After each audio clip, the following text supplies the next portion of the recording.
on point. And this time, we're talking about video games with unreliable narration. And so I don't mean the dictionary definition of an unreliable narrator, which is where it's a character in the story that is the narrator. Elements of the story just don't add up. Sometimes you're not sure if that character's lying. Other times it's actually made clear at the end, oh, what a twist, right? And it works because it's not too far outside of what people do. People have many reasons to lie when it comes to stuff that they were involved in, and oftentimes these are stories about crimes, murders, heists, whatever. It makes sense that somebody would lie about it. So it's a good way to actually put a twist in there without gimmicking things up too much. And it's not just older media forms either, because unreliable narrators have been used in video games. I'm not going to list them here. You can make the same mistake I did if you want and go look them up yourself. And I really don't care about spoilers or anything, but this is a case where it's really part of the experience, and there's no reason to just blast a bunch out. I'm not going to talk about most of those games anyway. Like I said, that's not the point of this video. I'm not talking about the plot here. I'm talking about the presentation of the game. I'm talking about the potential unreliable narrators that could happen through the way the game itself is presented and the overall meta experience of being a gamer today. So, I want to know, where exactly is all this information being presented to us coming from? And can we really trust it? I'm asking, how do the NPCs all know the same in-game lore? And what does it mean if that differs with the lore as the creators explain it?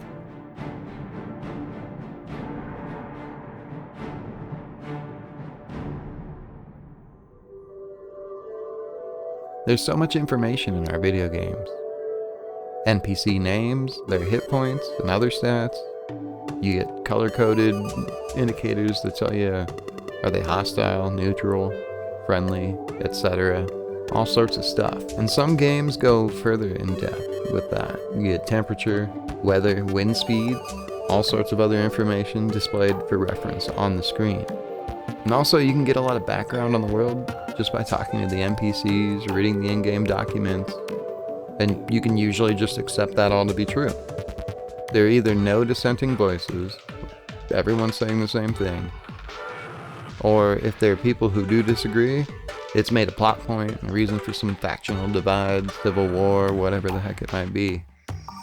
And for the most part, yeah, you know which one of those two sides is probably, or definitely, correct. I've always taken this info to be granted as true, and why not? Almost every time you can test it, it does turn out to be true. If a character has one hit point, they're alive. And as soon as that number hits 0, they drop dead. And sometimes when you face those bad guys, especially the big bad guys, they'll go on and on about how evil they are, how much they want to wreck everything. Just like all those NPCs in town said earlier. They're such raging jerks that you not only feel justified, you want to kill that individual, entity, person, spirit, whatever it might be.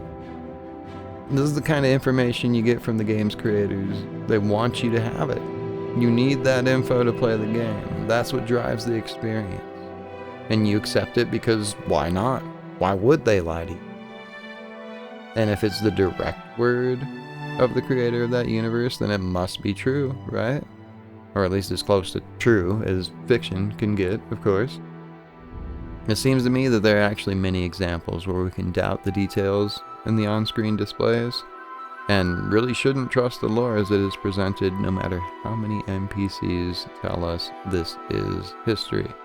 And I think the best way to illustrate this would be to share a few personal stories.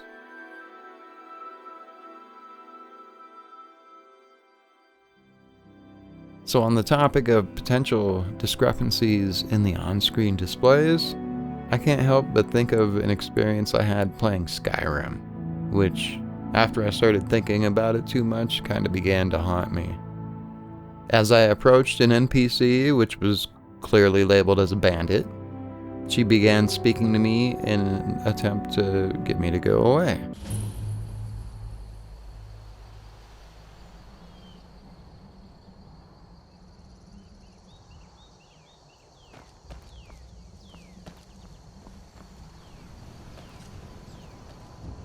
I'm warning you. Back off. I'm warning you. Back off. The tension in her voice, the escalation from threat to action, like everything was clear that I could have avoided combat here. I didn't have to fight her, but I fought her anyway, and I looted her corpse, of course, because this is an RPG. The fact that I accepted the name tags in the game, that allowed for the narrative that I was a good guy, a hero, even.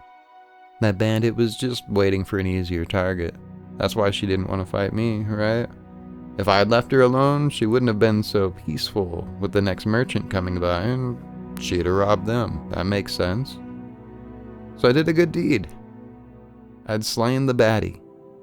And, of course, I'd helped myself to their loot, all to aid in my supposed quest to save Tamriel or whatever, right? I hadn't even considered otherwise at the time. But when I thought about it later, I really had no evidence this person had ever stolen anything, or planned to do so, and definitely no evidence that it was their main source of income and their most defining characteristic. So where'd that name tag come from? If you just back off and keep an eye on these supposed bandits, you never see any signs of any actual banditry happening, and the way they act when they see you is about what you'd expect from a person who was camping in the forest and they had just spotted a fully decked out dragon slayer silently approaching them, probably covered in blood and reeking of death. Jesus Christ, that's scary. I'd say no, stay back too. I'd act tough, because who knows what this person's agenda is. But I had that thought, and it made me immediately begin to question every action I'd ever taken in a Bethesda game. And this works for so many other games as well. Maybe this info is just a reflection of my character's opinion, like, is this just what they tell themselves to justify having murdered some peaceful hippie in the woods and stripping her bare for some small monetary gain? It would certainly be easier than having to accept what a monster they'd been compelled to become. Of course, that's just due to me. They're being controlled by a loot-crazed goblin like me, so it isn't really their fault, right?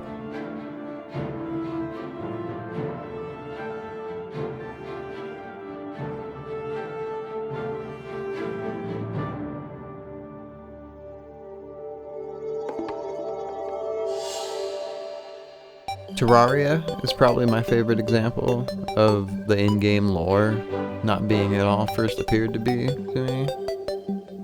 So I picked up Terraria as kind of a Minecraft light type experience, just to get a quick fix of the mining and crafting you do in these types of games every once in a while. But after a while of owning it, during the lockdown times of the recent Blood Plague, I played the game so much that I'd finally got far enough in it to have the Eye of Cthulhu attack me while I was in my base, which I'd foolishly made in the main town, so my NPCs were all presumably in danger. I didn't know they had Lovecraft in this game, so I just paused the damn game because I was not expecting that at all. I took some pictures on my phone because this was a life-changing experience that I had to document, I guess. And I hopped on the Terraria wiki to answer a few questions that I had about this experience. A, what the hell had I done to deserve all of this? B, are my NPCs safe? And C, how do I kill this abomination? So in the process, I started to stumble on the game's lore, and I realized that nothing I had seen so far in the game, other than the Eye of Cthulhu itself, would have led me to predict what was actually going on here. And I'm gonna be vague, and that's because it's all vague and intentionally so, I think. But my interpretation went something like this. Your world in Terraria is kinda like Gaia. Many living beings all come together in one interconnected entity with a singular will of its own. So almost every enemy and boss and new challenge that the game throws at you is the world trying to rebalance things and repair itself from your actions. So all of this in-game talk of you cleansing the world is actually bogus. The demons you face, the dark presence that you sense, that's all just opinion, once again. Where do they get these labels from? You may actually be the bad guy in Terraria, wrecking the world in the name of your own progress. The nasty creatures you're killing are supposed to be there. And the so-called eldritch abominations you deem to be evil are actually desperate attempts by a wounded world trying to rid itself of the thing causing its injury. You. It was a fascinating twist. So by the way, I was just barely able to take down the Eye of Cthulhu with where I was at in the game. I quickly put together the best gear I could from the ore I was stockpiling. I kept moving and hacking until I whittled the health bar down. And I was even able to keep the townspeople safe, so success, right? And afterward, I realized my heartbeat had actually increased noticeably. I definitely was not expecting that experience from this game. I was hooked though, and I've played over 1,000 hours since then.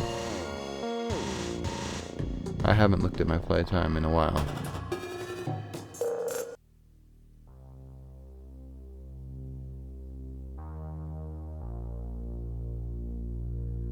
When viewing the presentation of the games in the Grand Theft Auto series through these lenses, I actually do start to wonder about what really happens in the plot. We see some huge dissonance between the cutscenes and the gameplay, to the point that I couldn't even guess who the narrator would be at first. It's presented as it happened, right? Without any kind of voiceover narration, but it couldn't be like somebody recorded it all, because who would do that? Why would they record it if they support it? You don't want more evidence. And why not tip off law enforcement if they're against it? Why just continue to record these brutal and horrible things? I mean, again, gameplay is very different than the cutscenes. So if there's a narrator, you'd assume it would be the player character. The perspective follows them, almost always. But who are they telling the story to? Where they feel safe to say they killed thousands of people in cold blood, stole tens of thousands of cars, and did like just all the other fucking crimes. And in such detail, with every last action in real time. Like, if they were lying, the motivation would be usually to deny any crimes, deny involvement, so nobody can go around saying that you did do the crimes, even if you're not directly talking to law enforcement, right? But with the ownership of all these gory details, you'd think the audience also must be brutal criminals who might be impressed by this. There's something to gain by sharing all this detail. And if that's the case, then it has to be true, right? Because that's the kind of thing that would be verifiable. That 1 year, where there were like 1,000 extra deaths in San Andreas or whatever. And Don Salvatore or whoever you're talking to would get pretty pissed if someone tried to get over with him by telling lies that are that audacious. All that detail feels like something that maybe the government would do. Like, that's a lot of documentation of what happened when. First we were at the safe house, then a fist fight on the street, then, whatever it winds up being. So that got me on the case of thinking, this is maybe a dramatization of the DA's case against whoever the protagonist is for the game. After everything catches up with them and they get caught in the whole ordeal is, even though you do get arrested multiple times. Now that I think about it, in-game, why wouldn't the charges be brought then? I don't know. But that does fit with the gameplay, right? Just a matter-of-fact recounting of the crimes in gruesome detail, because that detail would be necessary to prove how bad this dude is. Or lady coming up, GTA 6, they say, whatever. But the cutscenes don't fit with that theory. They don't just show motivation for the crimes. They actually usually serve to humanize the protagonist and justify these objectives. Sometimes even vilify the police and the other authorities. Think about Tenpenny. We know he's not a good guy. It's a good thing he's gone by the end of the game. Doesn't matter if you like Law & Order or not. Especially if you like Law & Order, because he's not into it. You wouldn't expect to find those things in a case against our protagonists. You think about it. If they made a movie of one of the Grand Theft Auto games and they presented it as faithfully as possible to an actual playthrough, with the gameplay all included, it wouldn't make any sense at all. Actually, maybe Trevor Phillips would be the only one that would work there. But someone like Carl Johnson, he might be a thief and a murderer, but he has a soul. There's no way that cutscene CJ would do all the things that I make him do in gameplay. I think what we have here is maybe two tellings of the tale, interwoven together in chronological order so that they make sense. One is from the defense, and the other is from the prosecution. Maybe our protagonist is taking a plea deal and is just trying to make a case for leniency in sentencing.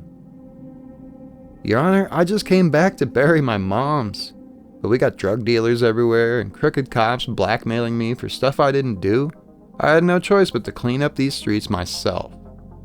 Well, that may be true, Your Honor, but Mr. Johnson also once crashed a jet onto Vinewood Boulevard, and then proceeded to gun down every civilian in the area, after which he began using explosives to destroy every vehicle in the area. This was all done with the express intent of garnering as much police attention as possible. When he was later asked why, he said he wanted to, quote, see how long I could make it with 6 stars, which is apparently in reference to a star rating system he has devised to classify the intensity of his frequent violent interactions with law enforcement. Yeah, I don't think the judge would give him a break if you're looking at one of my playthroughs.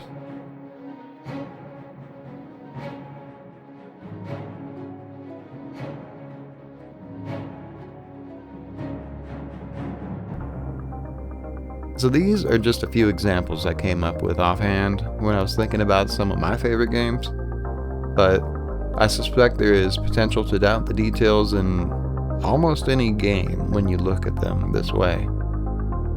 As I mentioned earlier, this is intentionally done in some games nowadays, so there's room for that, but that's why I find it a lot more fun to think about the earlier games, where developers probably never even considered that their work could be viewed in that context.